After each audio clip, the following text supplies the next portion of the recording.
느헤미야서 강해로는 8번째 시간인데, 제가 너무 자주 등장을 해가지고 어떤 꿈에도 제 얼굴이 나올 것 같아요. 설교를 계속 제가 해가지고 목이 아파서 짧게 하려고 했는데 조금 또 덜 아파졌네. 아까 목이 아파가지고 짧게 하려고 했는데, 자, 느헤미야서는 느헤미야, 이 사람은 무슨 제사장도 아니고 선지자도 아니고, 이 사람은 정치인입니다. 예루살렘의 총독으로, 유대 땅의 총독으로 왔던 정치인인데, 성경에서 굉장히 중요한 인물로 다루어지고 있고, 우리 모든 그리스도인이 본받아야 될 사람으로 이렇게 다루어지고 있어요. 우리나라 이제 정치에 하도 환멸을 느끼다 보니까, 정치한다 그러면은 정상으로 안 보여. 대단히 미안한 얘기죠. 정치한다, 정치인들이 좀 존경을 받아야 되는데 우리나라에 좀 그렇게 됐어요. 이제 그래서 느헤미야서를 좀 많이 읽었으면 좋겠습니다. 우리나라 정치하는 분들 중에 또 뭐 이런 이제 공주에 있는 분들 중에 이제 기독교인이 많다고 하는데, 이분들이 좀 느헤미야서를 읽고 느헤미야 같이 됐으면 좋겠다, 그런 생각이 있습니다. 여러분도 그렇게 기도를 해주세요. 그러나 뭐 단지 무슨 정치를 하거나 무슨 공직에 있거나 그렇지 않다 하더라도, 우리가 다 이제 다양한 모습으로 사회생활을 하는데, 하나님을 경외하는 우리 그리스도인들이 이 세상에 나가서 어떻게 살아야 되는지, 어떤 자세로 살아야 되는지, 어떤 마음가짐으로 살아야 되는지, 이런 것을 느헤미야서가 가르쳐 줍니다. 그리고 이렇게 보니까 우리 여기 지금 야, 니네들 예배 드리러 왔어요? 예? 눈이 초롱초롱한데 여기 다 느헤미야가 될지어다. 하나님 앞에 이렇게 어려서부터 말씀 듣고, 목사님 다 4학년 때부터 어른 예배를 갔는데 부흥회가 막 3시간 하세요. 옛날에 그랬잖아요. 부흥사 목사님 원고가 없어요. 근데 진짜 희한해요. 제가 지금 목회를 보니 저는 원고 없이는 아직도 10,000편 이상을 설교했는데도 못하겠어요, 설교를. 근데 원고가 없이 올라오셔가지고 그냥 설교를 하셔요. 설교를 막 하다가 이제 잊어먹으면은, 생각이 안 나면 내게 강가, 이제 그동안 또 다음에 뭐 할까 생각하시고 레퍼토리가 있어요, 이 안에. 그래서 이제 그게 막 이제 나오는 거죠. 야, 대단한 능력이다, 그것도 원고 없이. 근데 그때 그 부흥사 목사님들이 얼마나 재밌으신지, 진짜 코미디언보다 더 웃겨요. 야, 그 남을 웃기는 재능도 상당한 재능이죠. 그래갖고 어렸을 때 너무 재밌어가지고 쫙 앞에서 이렇게 앉아 있었어요. 근데 하나님 목사로 쓰시려고 그런 것 같습니다. 제가 보니까. 하여튼 니네들 목사가 될지 선교사가 될지, 아니면 이 사회에 느헤미야 같은 하나님 훌륭한 일꾼으로 쓰실지, 하여튼 그렇게 될지어다. 다 아멘 하더니 애들도 아멘해요. 저희가 아멘 한 대로 되는 거예요. 이제 얘들이 나중에 커서 그럴 거예요. 우리 목사님이 그렇게 얘기하셨구나, 이렇게 됐다고. 자, 오늘 성경에 보면 느헤미야가 유대 총독으로 부임해서 12년 동안 다스렸다 그랬습니다. 요새 대통령 몇 년 합니까? 5년 하죠? 굉장히 짧아요. 5년밖에 안 돼요. 12년 동안 이렇게 다스렸다고 했는데, 하나님을 경외하는 사람으로서 한 지역에, 물론 이제 바벨론 제국의 신하이지만은 총독이 된 거죠. 한 지역에 총독이 돼서 도대체 이 사람은 하나님을 경외하는 사람으로서 이 막강한 권력을 어떻게 사용했을까? 우리가 그걸 배우게 됩니다. 자, 오늘 본문은 느헤미야가 12년 동안 유대 총독으로 있으면서 자기가 한 통치를 되돌아보면서 자신이 하나님을 믿는 사람으로서 어떻게 이 역할을 감당했는지를 간증하는 내용이에요. 간증. 내가 총독이 돼서 하나님을 경외하는 사람으로서 이렇게 통치했습니다 하는 것을 간증을 하는 내용이죠. 간증. 그래서 느헤미야는 한 사람의 신앙인으로서 우리 모두의 신앙의 모델이 될 뿐만 아니라 한 사람의 리더로서 우리 모든 크리스찬들의 모델입니다. 모델. 느헤미야 읽으면 참 감동을 많이 받아요. 한 사람의 인간으로도 너무 훌륭한 사람이죠. 훌륭한 사람. 정치인으로서는 뭐 더할 나위 없고요. 우리나라에도 이제 좀 이런 훌륭한 정치인들이 좀 많이 나와야 되는데, 옛날 일제시대에는 이제 그런 분들이 많았는데, 월남 이상재 선생이라든가 도산 안창호 선생이라든가 백범 김구 선생이라든가, 이런 기독교 계통의 이런 분들이 또 조만식 선생이라든가 장로님이시죠. 이런 분들이 대부분 기독교인이에요. 기독교인으로서 나라의 독립을 위해서도 일했고 국가를 위해서 훌륭하게 일한 지도자들이 참 많았는데, 존경받는 지도자들이 요새는 좀 뭐 이렇게 별로 없는 것 같아요. 성공한 사람은 많은데 훌륭한 사람 찾아보기가 쉽지 않은 것 같습니다. 자, 어떻게 했는가 한번 이제 말씀 그대로 한번 이제 간단하게 한번 좀 짚어보겠어요. 총독이었는데 12년 동안 총독 생활을 하면서 오늘 성경 읽어봤더니 나는 총독의 녹을 받지 않았습니다. 이런 얘기를 합니다. 14절 한번 읽어보겠습니다. 시작.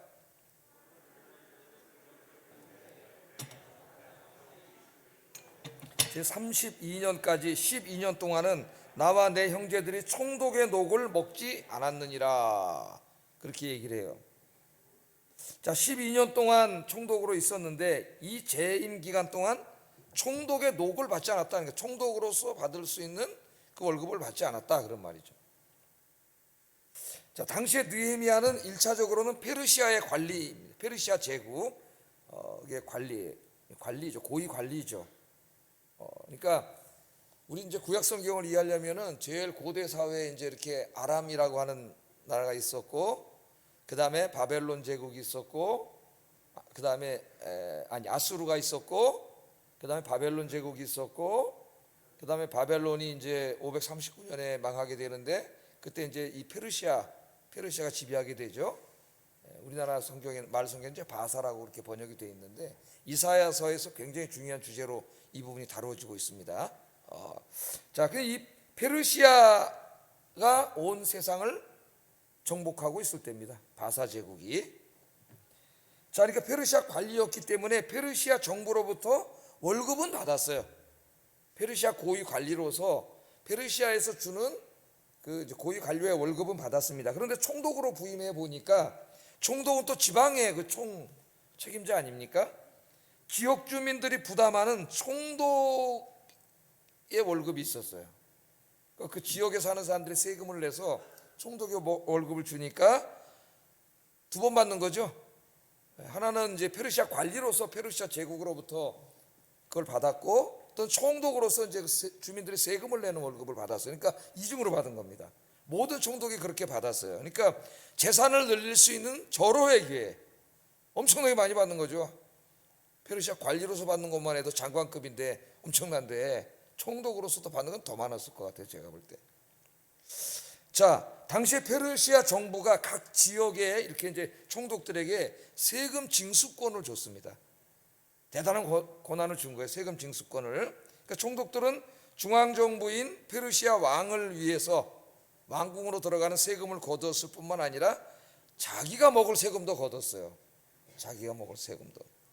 그러니까 백성들은 과중한 세금에 시달린 거죠.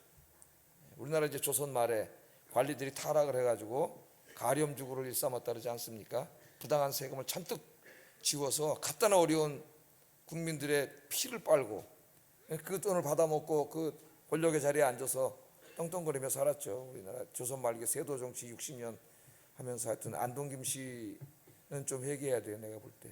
안동김 씨, 풍양조 씨 이런 사람들은 좀 농담입니다. 또 안동김 씨라고 시험 들지 마시고. 이 사람들이 다 해먹고 자기들 당파로 이렇게 하다 보니까 국가와 민족은 관심이 없어요. 자기들 당파만 관심이 있어요. 자기들이 집권만 하면 되거든요. 나라에 망하든 말든. 지금 우리나라가 그런 식으로 지금 이렇게 파당이 나눠져 가지고 가고 있기 때문에 상당히 위험한 상태죠. 빨리 이제 정치를 하려면 국가와 국민을 위해서 나와야지. 지들끼리 표당 만들어 가지고 지들끼리 천년만년 누리고 잘 먹고 잘 살려고 국민에게는 고요를 빨아먹는 제도를 만들고 이러면 안 되겠죠. 자, 하여튼 그래서 느헤미야는 총독으로 있으면서 페르시아 정부로부터 나오는 급료만을 받았고 백성들의 이 고요를 짜내서 받는 총독의 세금은 받지 않았습니다.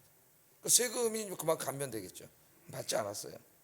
왜냐하면 백성들의 생활이 어렵다는 것을 알았기 때문이라 그랬습니다. 총독으로 부임해 보니까 자기가 이제 거기 책임자가 됐잖아.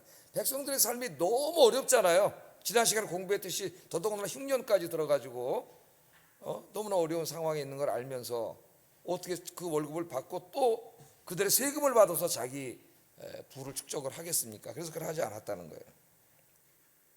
느헤미야는 하나님을 경외하고 백성들을 진심으로 사랑하는 사람이었다는 것을 우리가 알 수 있습니다. 그래서 이 느헤미야와 같은 지도자들이 절실히 요구되는 것이고, 지도자는 하나님의 축복이다, 그런 생각이 듭니다. 자, 두 번째, 느헤미야는 권력을 남용하거나 백성들을 토색하지 않았습니다. 이건 지방 관료들이 흔하게 하는 일이에요. 하지 않았어요. 15절 한번 읽어보겠습니다. 시작. 포도주와 또 은 40세겔을 그들에게서 빼앗았고 또한 그들의 종자들도 백성을 압제하였으나 나는 하나님을 경외함으로 이같이 행하지 아니하고. 총독으로 가보니까 진짜 총독으로서 받아먹고 누리는 게 너무 많은 거야. 전임자들이 했다 그러잖아요. 다 이렇게 나보다 먼저 있던 총독들이 다 해봤던, 어떻게 보면은 관례라 할까요? 관습이라 할까요? 이 악습이죠, 악습. 백성들은 다 고통을 당하는 거죠. 당시 예루살렘을 중심으로 한 유다 지역이 정치적으로 경제적으로 상당히 어려운 가운데 있었습니다. 흉년 때문에 백성들의 삶이 말이 아니었고요. 그런데 느헤미야의 전임 총독들은 이러한 백성들의 어려운 삶은 아랑곳하지 않고 오직 자신의 사적인 욕심을 채우는 일에만 급급했어요. 이 타락한 관료들이 하는 짓이죠. 양식과 포도주를 세금이라는 명목으로 받아갔고, 오늘 말씀 그대로 보면 거기에 은 40세겔을 더 받아갔다 그랬어요. 은 40세겔이 어느 정도 돈이냐면요, 노동자 5달치 월급에 해당되는 큰 돈입니다. 그냥 막 뺏어가는 거예요. 국민의 돈이 지 돈입니까? 세금 제도는 상당히 잘 내야 된다고 제가 이야기를 했어요. 잘못하면 과중한 세금을 부과해가지고 국가가 뭔데 개인의 재산을 막 가져갑니까? 그거는 국민의 합의를 얻어야 되는 거죠. 백성들의 합의를 얻어서, 동의를 얻어서 합법화하고 법으로 만들어서 해야지. 권력 있는 자들이 막 그냥 법률 지네들이 입법권이 있다 그래야지 막 만들어가지고 국민의 돈을 뺏어가는 거는 깡패밖에 안 되는 거예요. 그런 사람들 깡패지, 그게 무슨 정치인이에요. 근데 이 자들이 전임자들이 다 그렇게 했다는 거예요. 그걸 계속 해온 거예요. 그러니까 백성들이 얼마나 힘들었겠습니까, 여러분. 느헤미야가 부임했을 때가 바로 이런 상황들이에요. 다 자기가 돌아봤잖아요. 나가서 다 돌아보고 이제 그래 보니까 정말 너무나 어려운 거죠. 12년 짧은 기간이 아닙니다. 12년. 만일 12년 동안 느헤미야가 전임자들처럼 세금 거두고 착취하여 사적인 재산을 모았다면 아마 갑부가 됐을 거예요. 여러분, 권력은 항상 권력만 추구하지 않는다 그랬죠. 권력을 추구하는 자들은 항상 부를 같이 추구합니다. 권력과 부는 나누어진 게 아니에요. 권력만 추구하겠어요. 그 권력을 남용해서 부를 같이 취득하려고 그랬죠.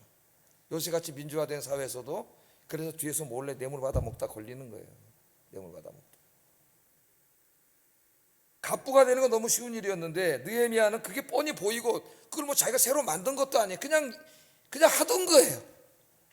그냥 받으면 돼요. 그런데 자기 가서 보니까 이것은 백성들의 삶이 너무 어려울 뿐만 아니라 하나님 앞에 옳은 일이 아닌 거예요. 이게 더 중요한 일이죠. 하나님 앞에 옳은 일이 아니에요.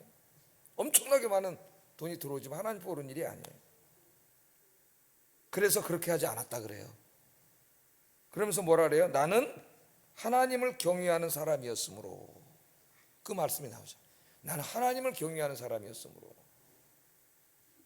얼마 전에 이제 일찍 돌아가신 한 여배우가 그런 말을 했다 그래요. 후배들한테. 야, 우리가 돈이 없지 가오가 없냐? 가오는 일본 말인데 우리가 돈이 없지 가오가 없냐? 그런 말을 했다 그래요. 강수연이라고 하는 배우. 야, 이분 대단한 분이구나, 여성이. 그래서 내가 지금 웃으면서 한번, 야, 우리 목사들이 돈이 없지 가오가 없냐? 그래 해본 적이 있습니다. 구차하게 구질구질하게 살지 말자, 목사. 그런 이제 이야기인데, 우리 그리스도인들이 돈은 없어도 이 영적인 가오를 잊어버리면 안 된다. 가오는 그렇게 이렇게 좋은 말로 쓰지 않지만은, 우리가 돈이 없지 가오가 없냐? 난 우리 그리스도인들이 그렇게 말하고 싶어요. 하나님의 자녀들로서의 그 가오가, 잊지 마세요. 까진 돈 없어도 우리가 그렇게 살면 안 되지 않습니까? 느헤미야는 그렇게 살았다. 계속 말씀을 보면 세 번째는 땅을 사지 않았다 그래. 땅. 그때나 지금이나 땅은 뭐 부동산 투기라고 하는데 투기가 아니라 그냥 돈 버는 거예요. 투기는 위험성을 내포하고 있다는 뜻이죠. 근데 우리나라 이제까지 뭐 부동산이 위험성을 내포하고 있었나요? 지금은 조금 뭐 이제 약간 틀어져 있지만은 부동산은 그냥 불로소득이죠. 불로소득. 그냥 버는 거죠. 느헤미야는 권력을 이용해서 손쉽게 땅을 살 수가 있었습니다. 세금과 빚을 이용해서 가난한 사람들의 땅을 헐값에 막 사들일 수 있었어요. 그럼 뭐 그때나 지금이나 땅은 불로소득의 온상이에요. 오죽하면 하나님이 부동산 투기를 금하겠습니까? 율법에서. 모든 토지는 다 누구의 것이라 그랬어요. 하나님이. 모든 토지는 내 것이라 그랬어요. 그래서 그 토지를 하나님 주시고 거기에 내가 노동력을 가해서 생산을 얻는 부는 허락하셨지만 그 토지를 사고 팔아서 불로소득을 얻는 것은 하나님이 엄격하게 금했어요. 엄격하게. 그래서 그리스도인들은 부동산 투기하면 안 돼요. 하나님이 금하신 거예요. 그건. 예? 부동산 투기는 노력해서 조금씩 벌어들인 서민의 돈을 지대를 통해서 다 빨아먹는 악질 범죄입니다. 그래서 하면 안 돼요. 우리나라가 이러다 이렇게 지금 이 부동산이 모양이 된 거 아니겠어요? 그런 일을 하지 않았죠. 땅 사는 일에 그런 일에는 관심을 갖지 않았어요. 관심을 갖지 않았습니다. 느헤미야는 권력을 이용한 어떠한 사적인 이익과 불로소득에 관심 갖지 않았어요. 아까 제가 말씀드렸던 레위기 19장 23절인가요? 말씀 한번 읽어보겠습니다. 시작. 토지를 영구히 팔지 말 것은 토지는 다 내 것임이니라. 너희는 거류민이요 동거하는 자로서 나와 함께 있느니라. 여러분, 이 말씀을 통해서 지금 현대사회 경제학에서 연구하고 있는 토지공개념법이 나온 걸 아십니까? 그 토지공개념법은 지금 이 말씀에서 나온 거예요. 그리고 영국의 경제학자 헨리 조지라고, 우리는 마르크스밖에 모르는데 헨리 조지라고 하는 경제학자가 있어요. 그래서 우리 인간의 이 불평등을 만드는 문제는 자본과 노동의 갈등이라기보다는 토지의 문제가 있다고 본 사람입니다. 이 사람이. 그래서 이제 토지를 사적으로 이렇게 갖게 하면 안 되고 토지는 다 공적으로 다뤄야 된다는 것을 주장했는데, 여기서 이제 파생된 법 중에 하나가 이제 중요한 게 토지공개념법이에요.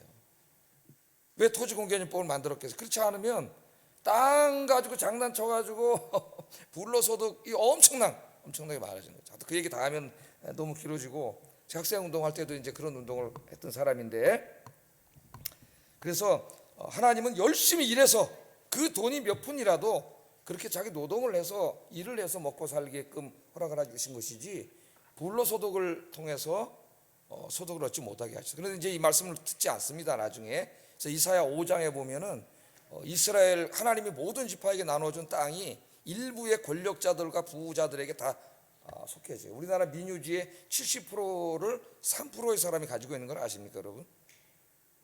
우리 보통 사람들의 고난은 그냥 땅 길 걸어 다니고 자기 집 하나 사는 거랑밖에 없는 거예요.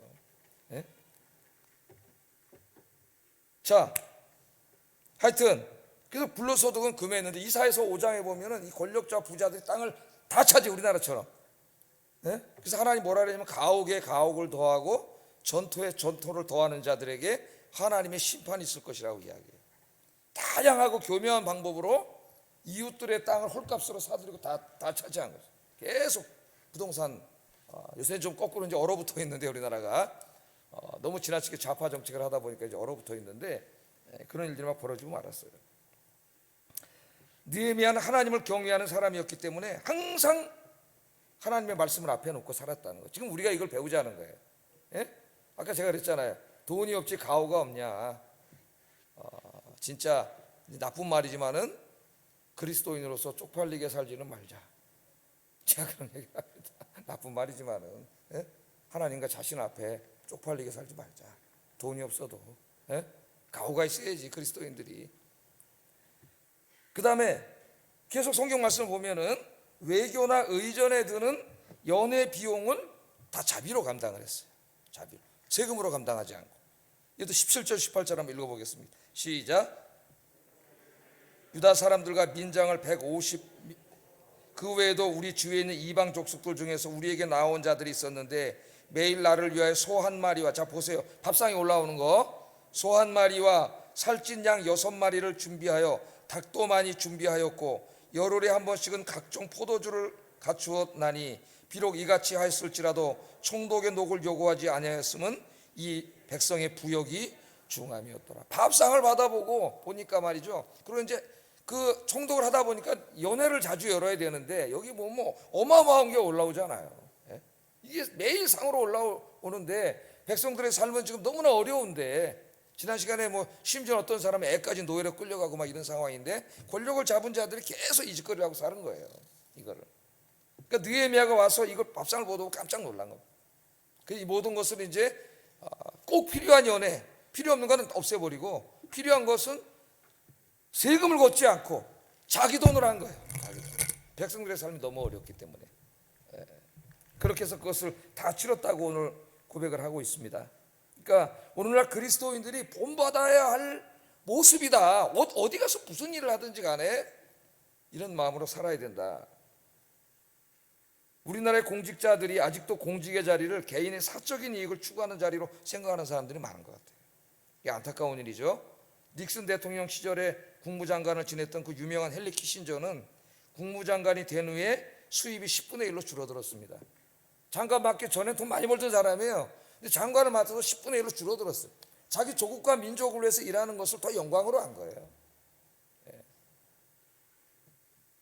제가 대학 다닐 때 이제 중국을 방문할 기회가 있었습니다. 국가에서 보내줘가지고 이제 중국을 방문했는데 그 프로그램이 뭐냐면 그 당시에 이제 학생 운동이 전부 좌파로 흐르다 보니까 국가에서 이제 총학생의 임원들을 뽑아가지고 열흘 동안 여행을 시켜줬어요. 그런 프로그램을 만들어가지고. 그래서 이제 7일 정도는 자본주의가 굉장히 발전한 나라, 한 절반 정도, 7일일 수도 있고 5일일 수도 있고 그런데 또 나머지는 사회주의 국가 이렇게 나눠서 보냈어요. 그래서 사회주의 국가와 자본주의를 학생들이 직접 체험하도록 하는 프로그램인데 좋은 프로그램이었다고 생각해요. 왜냐하면 여기서 이제 아이들이 공부할 때 사회주의는 책으로 공부를 해요. 책에는 이상적인 사회주의 모습이 나와 있는 거예요. 완전 평등 사회를 이루고 노동자가 천국이 되는 사회를 이루고 천국처럼 보이는 거야. 근데 자기들이 경험하는 자본주의는 다 타락한 천민 자본주의를 실제로 경험하고 있잖아요. 이 두 개를 비교하니까 비교점이 성립이 되지가 않는 거예요.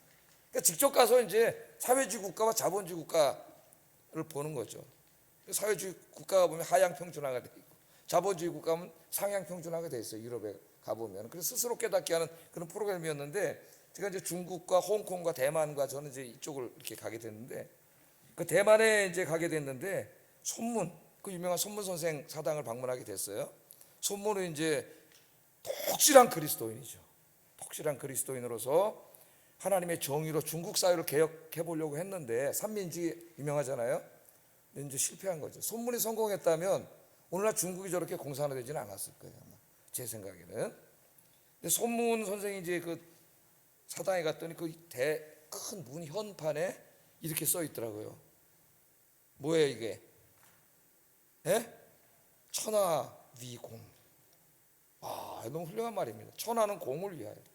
그 당시 중국 관리들이 너무 썩어가지고 이 공직의 자리를 사적인 이익을 얻는 것으로 전부 지대는 거죠. 그래서 천하는 공을 위해 존재한다. 천하는 다 사적으로 가지면 안 되고 공적인 것이다. 우리 모두의 것이다 그런 말이에요. 이 뜻은 천하는 공을 위하여. 그러니까 기독교인으로서 얼마나 훌륭한 사람입니까? 이 사람이 이 손문 선생이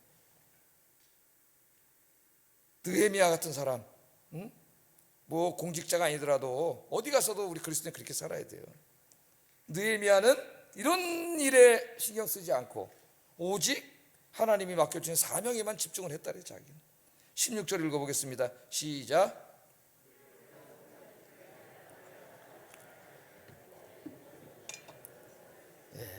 그런 일에 신경 쓰지 않고 오직 하나님 맡겨준 사명 감당하는 일에만 신경을 썼습니다. 자기가 백성들을 위해서 해야 될 일, 거기만 신경을 썼죠.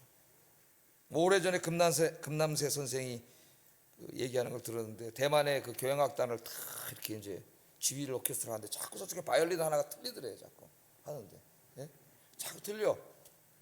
그 나중에 보니까 그 사람 집에 갈 때는 벤치를 타고 가더래요. 그 말하면서 야 저런 사람 돼서는 안 되겠다. 자기가 할 일도 제대로 하지 못하면서 그런 그 허영심에 빠져가지고 그런 사람 돼서는 안 되겠다. 그런 생각을 그런 얘기를 하더라고요. 여러분, 오늘 우리가 느헤미야를 통해서 내가 한 사람의 그리스도인으로 이 사회 어디 가서 일하든지 간에 어떠한 자세와 모습으로 일해야 되는가, 그것을 배우게 됩니다. 한 사람의 신앙인으로, 한 사람의 인간으로 너무 훌륭한 인간이잖아요. 너무 훌륭한 인간. 성공한 사람이 아니라 그리스도인은 훌륭한 인간, 진짜 인간, 참 인간, 하나님의 형상, 그렇게 살아야 되지 않겠습니까? 우리 아영교 성도님들이 여러분이 있는 곳에서 느헤미야가 되시기를 주의 이름으로 축복합니다. 느헤미야가 그렇게 살 수 있었던 것은 15절, 나는 하나님을 경외함으로 이같이 행하지 아니하고, 이거예요. 나는 하나님을 경외하는 사람이기 때문에. 그래서 제가 아까 가오가 있어야지 말한 겁니다. 하나님의 자녀로서의 가오를 갖자. 가오를. 이까진 조그만 이득과 이런 것에 이런 창피한 인생을 살지 말자. 하나님을 경외했기 때문에 그렇게 살 수 없는 거예요. 하나님을 경외하는 사람이라는 게 얼마나 여러분 우리에게 큰 이게 자부심입니까? 또 하나는, 느헤미야는 이 땅에서 인간들에게 뭘 원하지 않고 하나님 주시는 상만 바라봤어요. 19절, 내 하나님이여 내가 이 백성을 위하여 행한 모든 일을 기억하사 내게 은혜를 베푸시옵소서. 하나님이 주시는 상만 바라봤기 때문에 이 총독을 통해서, 권력을 통해서 오는 무슨 돈이라든가 이런 거 하나 관심 없었어요. 하나님이 나에게 어떻게 해주실 것인가, 하나님이 내 인생을 어떻게 볼 것인가, 하나님이 주시는 상만 바라봤죠. 여러분, 사도 바울 선생도 디모데후서 4장 6절 8절 말씀에 보면은 아무것도 안 바라봐. 인간에게 오는 어떤 명예와 이런 거 바라보지 않아서 오직 상 주시는 하나님, 면류관 주시는 하나님만 바라봤죠. 또 히브리서 11장 15절 16절에 보면 이제 그 다음 말씀인데, 초대교회 우리 성도들도 오직 하나님의 상 주심만 바라보고 말씀대로 하나님을 경외하는 사람답게 살았습니다. 이 말씀을 마치면서, 자, 우리 새해에는 하나님의 백성으로서 뭘 갖자?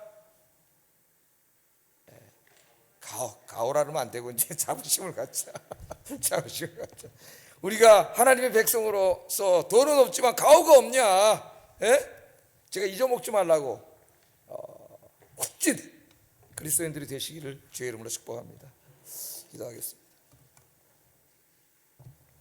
자, 두 가지 기도하겠어요. 하나님을 경외하는 사람으로서 합당한 삶을 살게 하소서. 사람들의 칭찬과 보상이 아니라 하나님의 상 주심만 바라보며 사명 감당하게 하소서. 기도하겠습니다.